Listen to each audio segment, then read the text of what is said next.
ভগবানের পুজো করে দিনটা শুরু করলাম। ভগবানের আশীর্বাদ ও তোমাদের ভালোবাসা নিয়ে ফার্স্ট ব্লগ শুরু করছি। চলো সারাদিন কি করি না করি সবই তোমাদের সঙ্গে শেয়ার করব। এখন দেখো পুজো করতে না করতেই ভাই পৌঁছে গেল। চলো ঈশান এখানে ওর মামাইকে দেখে তো অবাকই হয়ে গেছে। এখন রাধা গোবিন্দের পুজো করব। তার জন্য প্রথমে গ্লাস, ভোগের থালা, জল দিয়ে নিব, সব কিছু ঠিক করে নিব। তারপরে রাধা গোবিন্দকে ভালো করে ফুল দিয়ে সাজিয়ে নিব। দেখো সাজিয়ে নিলাম। তারপরে বসে গেলাম ফল কাটতে। এই ফলগুলোকে ভালো করে ধুয়ে নিয়ে ভোগের জন্য ফল কাটবো। ফল কাটতে কাটতে তোমাদের একটা কথা শেয়ার করি। আমার আগের চ্যানেল বাপি ঈশান চ্যানেলটি ইউটিউব কোনো কারণে বন্ধ করে দিয়েছে, যার জন্য কয়েকদিন ভিডিও ছাড়তে পারিনি, ছাড়ছিলাম না, মনটা খুব খারাপ ছিল। তো ভাবলাম যে মন খারাপ করে কি হবে, আবার কাজটা শুরু করি। এটা আমার নতুন চ্যানেল, তো এই চ্যানেলে তোমরা প্লিজ আমাকে সাপোর্ট করো আর আমার পাশে থেকো। দেখো এখন মালা গেঁথে নিলাম। মালাটা কেন গাঁথলাম, কী জন্য, তোমাদের সঙ্গে শেয়ার করব। এখন আবার দেখো ফুল তুলতে চলে এলাম। ফুলের দরকার আছে, কারণ তোমাদের বলেইছিলাম কেন মালা গাঁথছি। মালা গাঁথতে গিয়ে ফুল শেষ হয়ে গেছিলো, আরও পুজোতে ফুল লাগবে। এই যে ফুল তুলে নিলাম। এখন দেখো বামুন ঠাকুর চলে এসছেন, ওনার কাজ শুরু করে দিয়েছেন। তোমাদের বলেছিলাম কি জন্য মালা গাঁথছি।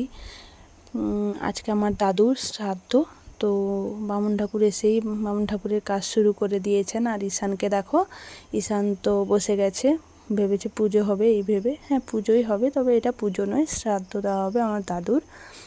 তারপরে দেখো বামুন ঠাকুর যা যা বলছেন সেগুলো এগিয়ে দিচ্ছি।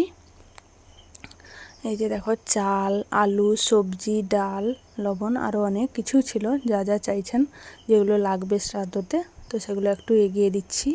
তারপরে বামুন ঠাকুর দেখো, এটা হচ্ছে কাঁঠাল পাতায়।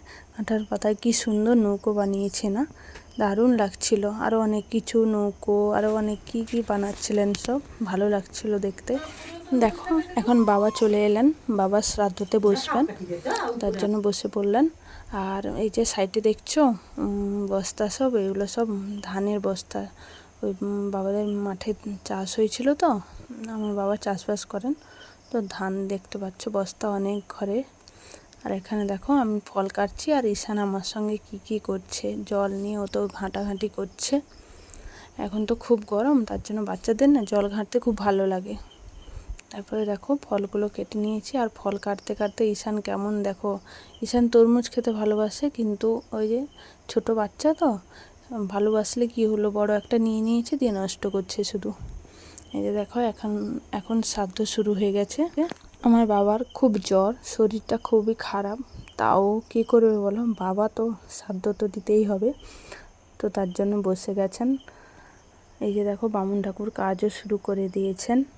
তারপরে সব কিছু শেষ হয়ে যাতে বামুন ঠাকুর ওনার সব জিনিসগুলো গুছিয়ে নিচ্ছেন।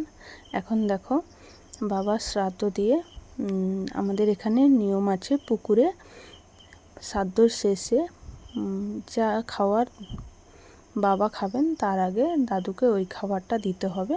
এখন যা যা নিয়ম করতে হয় সেগুলো বাবা সব করছেন, করে তারপরে দেখো বাবা থালা ধুয়ে চলে এলেন। এখন বাজে বিকাল 5টা। দেখো কাপড় চেঞ্জ করে চলে এলাম। এসব সবজি এত কিছু কাটাকাটি দেখে তোমরা ভাবছো যে এগুলো কী হবে। হ্যাঁ রান্না হবে, কারণ আমাদের ঘরে দুপুরে রান্না হয়নি। রাত নিয়ম আছে শ্রাদ্ধতে রাত্রে রান্না করে ভাত ভাসানোর পরে সবাই ভাত খাওয়া দাওয়া করবে, তো তার জন্য দেখো এই যে সব সবজি আর মাছ সব কিছু কাটাকাটি হয়ে গেছে, শুধু রান্না হবে। আর রান্নাটা আমিই করব, এই যে উনুন জেনে নেব। তার জন্য দেখো চলো রান্নাটা কেমন করি, কি করি না করি সবই তোমাদের সঙ্গে শেয়ার করব, ভিডিওটা দেখতে থাকো। উনুনটা জেলে নিলাম, তারপরে কি রান্না করছি, কতগুলো রান্না করছি, কি ব্যাপার সবই তোমাদেরকে জানাচ্ছি, তোমরা ভিডিওটা কন্টিনিউ দেখতে থাকো।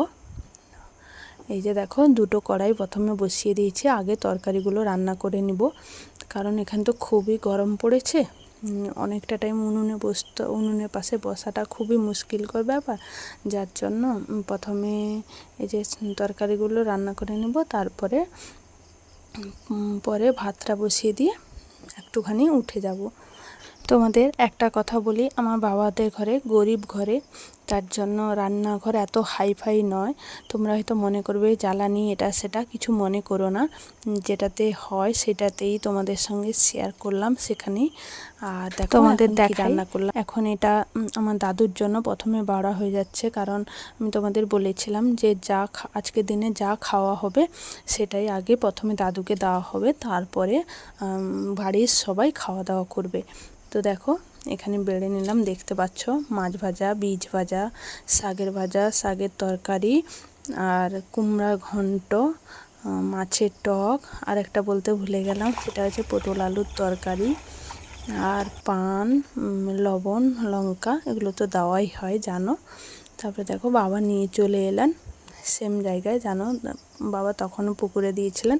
আমাদের এখানে রিচুয়ালস আছে যে পুকুরেই দেওয়া হয়, তো বাবা দিয়ে দিলেন। তারপরে যে যে নিয়মগুলো করতে হয় ওগুলো করে দাদুকে ডেকে প্রণাম করে দেখো বাড়ি এবার চলে এলাম। তারপরে দেখো এই যে আমাদের ঘরের সবথেকে বড় সদস্যের জন্য খাওয়ার বাড়া হচ্ছে, সেটা হচ্ছে আমার ছেলে ঈশান। ও তো সবথেকে বড় বলতে গেলে আমাদের ঘরের মধ্যে, কারণ ছোট তো, তাই স্পেশালভাবে ওর জন্য থালা সাজালাম।